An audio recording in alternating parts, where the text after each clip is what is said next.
Hey, what's up everyone, and welcome to the Remake Review, the mini-series where I share my thoughts and feelings about 3 chapters at a time from the Final Fantasy VII Remake. This review will contain spoilers all the way throughout for the whole game and lore, so if you are yet to finish the game or it's a 1997 original, please click off the video and save it for when you've finished either or. With that being said, let's mosey. Chapter 7 sees our party journey through Marco Reactor 5 as they are ready to set the next bomb in order to bomb this reactor, similar to how they did the last one, but this time Jesse has equipped them with a remote detonator for safety reasons. Navigating this reactor is a lot more fun than the last one because the layout is completely different, and it starts with us sliding down one of the big tubes like we did in the original game, only this time you can actually see the spectacle of what it is rather than it looking like a slide that you'd find in a soft play area.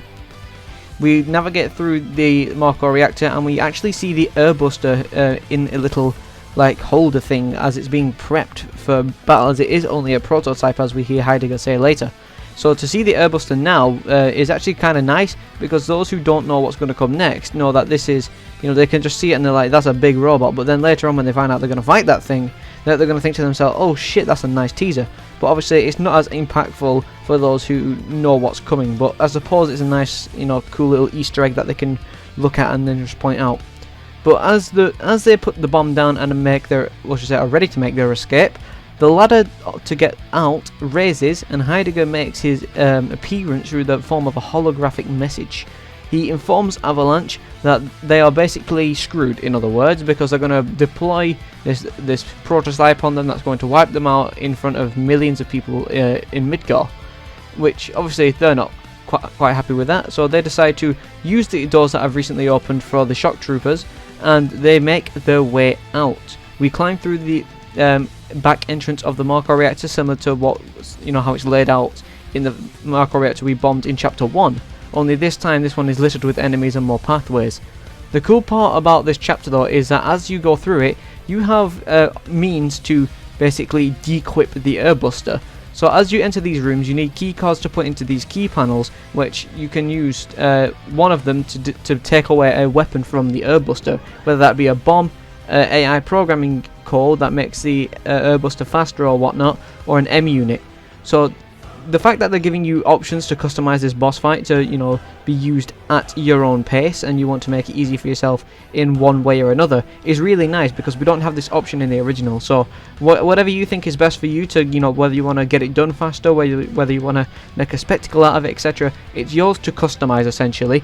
And if you decide to venture forward and do the ever so annoying simultaneous switch presses, which in this game thankfully isn't as annoying, you can acquire all of the items you disposed of from the airbuster later on, which can be very helpful in the battle or in future battles.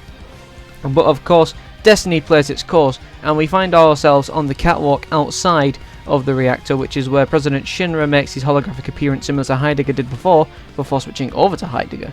But President Shinra obviously notices Cloud, talks about his Marco eyes, as you know, they're a trademark of Soldier, and then Barrett wants to essentially get everything streamed on the you know, all satellite TVs around Midgar, so they can see Shinra's robot getting whooped essentially, but that doesn't end up happening. But anyways, the airbuster is deployed and we start to fight this thing, and I'm being completely honest with you now, this is in the top 3 fights in the whole game. This fight is incredibly fun, and it is accompanied by the best music track in the entire game. I'm going to pause for a second so you can listen to it.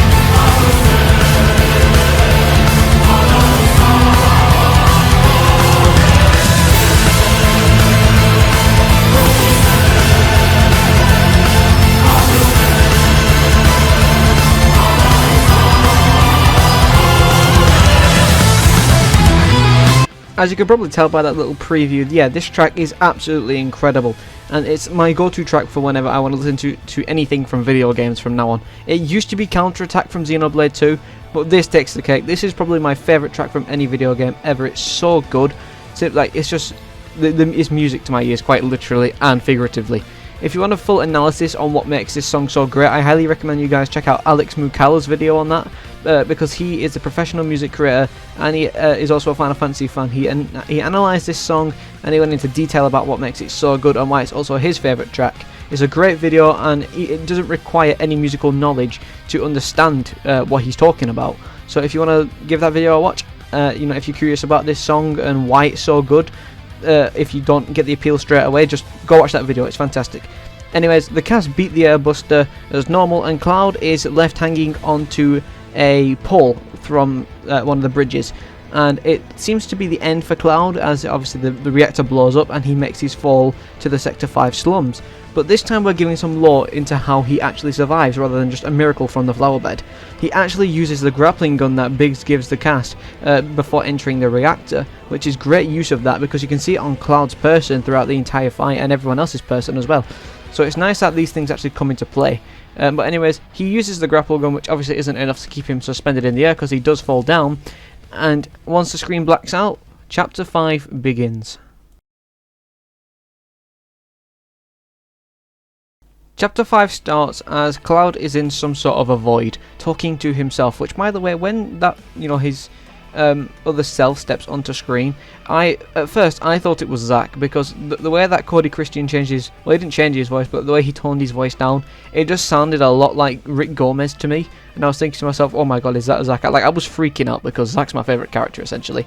But anyways, it turns out it's not, but back on track. Chapter 8, is the first chapter in the game that is more mellow, I'll say. Don't get me wrong, Chapter 3 was quite relaxed, but it had you do some pretty crazy battles. But Chapter 8 also obviously does have its side quests, and it's similar to Chapter 3 in that regard. But with the tone of it, it's really laid back, and that is thanks to our best girl, Aerith. And she is just as precious as always. Like I said, Brianna White absolutely nailed it with Aerith. It's got every personality trait that you'd expect from her, and she isn't, in her own words, a princess that needs to be coddled. She is hilarious, and I absolutely love Aerith in this game. It's easily the best interpretation we've had of her yet. Anyways, it starts chaotic because obviously we have to have a fight with Reno, which is a really good fight because it actually it challenges the player. Essentially, it makes them use the knowledge of the combat system to their advantage, because if you go in swinging, you're basically dead because Reno will parry you, so you have to parry him in return. And obviously because we won't have the counter attack weapon ability, because we don't have the twin stinger, I think it's called. We don't have that yet, so we have to use the operator mode and hold R1 to enter parry mode. So if the player doesn't experiment with the controls and what they can do, they're never going to find this out, so this fight is going to be a lot harder for them.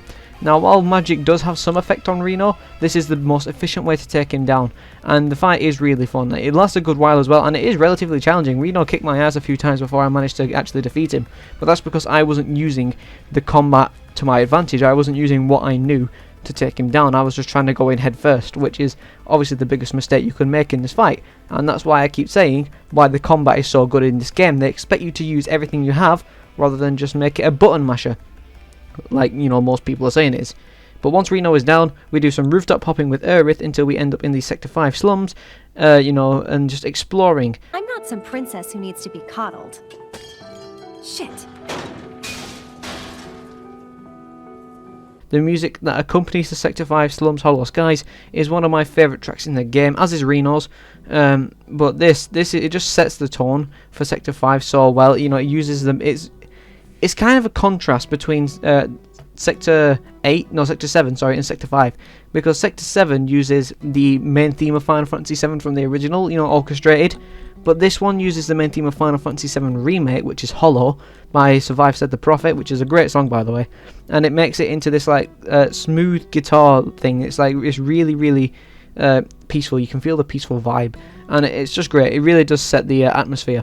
But we do a couple of side quests, and before we start doing side quests, I should say, we go to Aerith's house, meet Elmira for the first time, which in this game, she looks more like what I'd expect Elmira to look like, because in the original, she looked really young, which I'm not saying it's a odd design choice, because it's not. I can totally understand it. But she looks more like an Elmira in this game than she did in the original. Granted, she was just a few polygons back then. But I think you know where I'm coming from. Anyways, we get shown Elmira, and obviously you can tell at an instant that she's unsure about Cloud. It's great how they handled Elmira's character, I think. But we go out, do some side quests, after doing some flower picking, which is actually adorable. And once we finish up in, doing some side quests, etc., we have a fight with the next Turk, which is Rude. And Rude is just... Hello, Aerith. Ooh. I must say, Rude's voice actor in this game also did an incredible job. It sounds like what you'd expect him to sound like. And like I said in the previous video, everyone's voice is on par. Like, I really admired the casting choices in this game. It's some of the best I've ever heard. And at no point does the voice acting sound half-assed. Well, apart from a certain scene that I'm not going to mention just yet. But it never ever sounds bad. And that's a great thing. That's the great thing about this game. It feels like cinema. It feels like a movie, essentially. But we have another really fun fight with Rude, which isn't as difficult as Reno's fight, because it doesn't require as much strategy. But we have a hilarious interaction between Rude and Aerith, with a nice Easter egg in Rude's ringtone.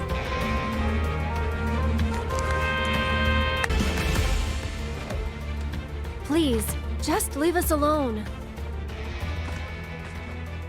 You know I can't do that.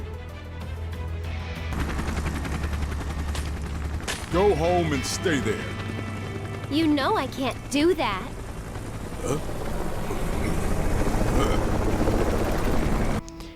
We continue back to Aerith's house, and we are told to leave in the morning without any questions asked.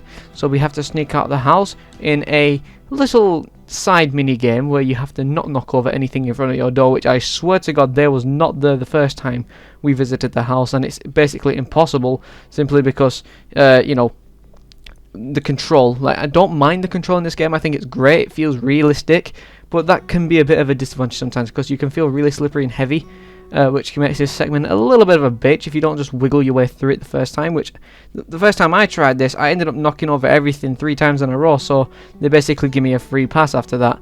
But now I can do it no problem, obviously. But it's one of those things, anyways, we sneak out, and obviously we're surprised by Aerith, but then after that, the next chapter begins. So chapter 8 was actually very, very... Well, it wasn't very small, but it was relatively small compared to the last one, and it was a lot more laid back and chilled. It's one that you can just sit down, have a laugh at and enjoy, and I really like how it develops the characters and introduces Aerith to us.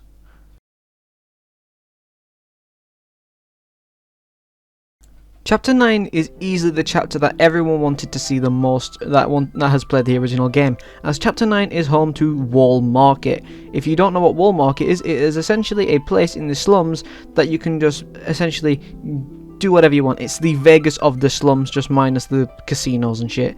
And people were afraid that they was going to nerf Wall Market in this game, but I most certainly say that they made Wall Market even better. But we're going to talk about Wall Market in a minute, because first we have to talk about this section, and this section is absolutely fucking atrocious. Now, don't get me wrong, it's not bad, it's a nice little distraction, and obviously we have to get, to Wall Market somehow, but just this section going through the collapsed passageway is so boring. Now, you run forward to a soundtrack that I must admit is really fucking cool, but why on earth is it so slow? Like, we get to one part and the next minute we have to take a 2-minute break to control these giant hands to get Aerith to the other side so she can drop a ladder. We do this 3 times and it's just so boring. It's easily one of the most boring parts of the whole game, and I'm not a big fan of it. Whenever I want to play through the game again, I will most likely just breeze through this section as fast as possible without taking note of anything, because it's just, like I said, it's boring. That's just the easiest way to put it, plain and simple. But anyways, me slagging this part of the story down, it has one part that I really like, and that is Aerith changing Cloud and his personality. Aerith offers Cloud a high five at least 2 times, 2 times, but then on the 3rd time, Cloud goes in to give the high five. Now this may look a bit silly, but this is fucking great, simply because Cloud is not this nice of a person, and we have never seen him be this nice. Now, yeah, while fair enough, he was nice with Avalanche in the previous chapter. I mean, just look at how he's changing because of Aerith. Aerith is changing him, and this is, you know, the start of it essentially. Cloud offering Aerith a high five is actually the greatest thing I've ever seen. And then obviously they later give each other a high five, and it's just great. But obviously you have to hold triangle, so it's a bit of hesitation because Cloud's like one of those nervous guys, and because he doesn't want to, you know, get rid of his hard personality. But once he gives that high five, oh, it's great. We chill in the playground. We have the playground chat scene. Aerith actually says his name this time, which is pretty nice. But obviously we don't get a flashback because Cloud's memory's shite. But then we see Tifa on our well, as we're about to escape the slums. Tifa comes through riding the chocobo, and like I said in the first video, the choice where we tell Tifa what outfit to wear comes into place here. If you chose the mature outfit, you get the classic purple dress. If you chose sporty, you get some sort of a black dress. If you choose exotic, you get like a Japanese type dress, and it's kind of nice. Now obviously the purple one's the best for reasons, but yeah, we follow Tifa, and this is where War Market begins. War Market is sprawling with life in this game. It isn't just go there, do some squats, get a dress, get into Corneo's mansion, and then sewers. It's not like that anymore. This time, you can explore the whole of it. There's so many things to do, from mini-games to side quests to learning more about Johnny. But we're going to skip past all that because obviously we want to get to the juice.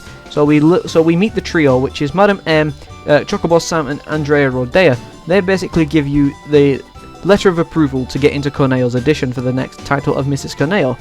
And the mini games that we are presented with here are actually so good. Now the main ones that we talk about is Madam M and Andrea, because Chocobo Sam just does a rig toss the coin and it's kind of dead. But I suppose if you pick no thanks, we get a pretty funny interaction between Cloud and Aerith, as Cloud's like, yeah, no thanks, but then Aerith's just like, oh yeah, me, heads. It's kind of funny. Anyways, so with Madam M we get a hand massage, and if you pick the most expensive one, it doesn't sound like a hand massage is going on. To the body. And finally, some gentle stimulation for the palm. No more than a touch. Just like this. Oh, what was that? A cry of pleasure? Is this how you like it? How about this? Or maybe this?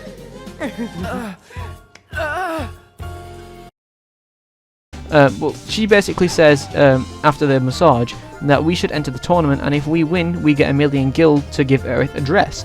Which basically, so we then go to Corneo's Coliseum, which is new, to fight some tournaments, which is where we see the Hell House. And this fight is incredibly difficult. I had some troubles with this fight, even in hard mode, after knowing how to beat it because of the lack of items and MP you'll probably have. It's a very fun fight, don't get me wrong, but it's very difficult, and you'll get a little bit fed up after seeing game over a few times because of the long cutscenes in between phases.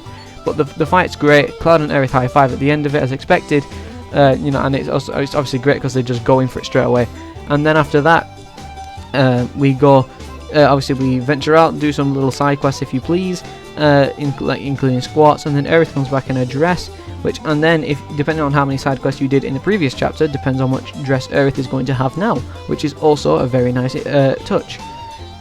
But then, depending on what dress you get, obviously the dialogue will be different. So we continue on, and then this is where we get the letter from Andrea saying that we have approval. Depending on how many side quests you've done in this chapter, depends on the dress Cloud is going to get. And I must say, the Honeybee Inn, oh yes, this is what I wanted them to do. I did not want the previous gay orgy minigame in a hot tub, because it's just uncomfortable. It's really uncomfortable to watch, and I don't think they'd managed to give this game a appropriate teen rating with that scene.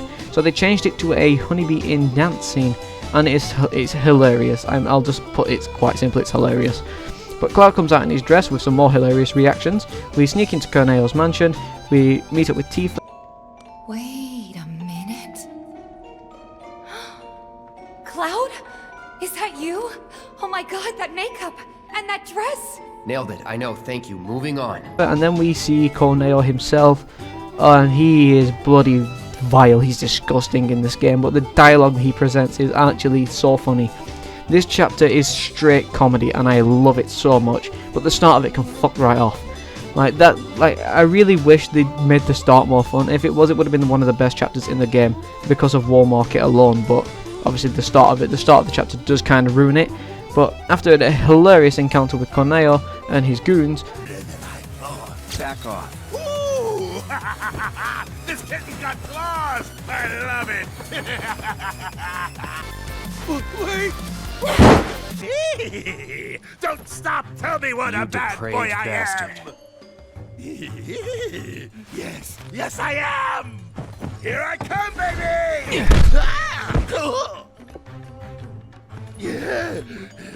Hey, who the hell gave you permission to do that? One of you get in here and teach this bitch some manners! Spill the beans. Or, I'll cut him off. well, you better. 'Cause if you don't, I'll rip them off. Better keep talking. or I'll smash them.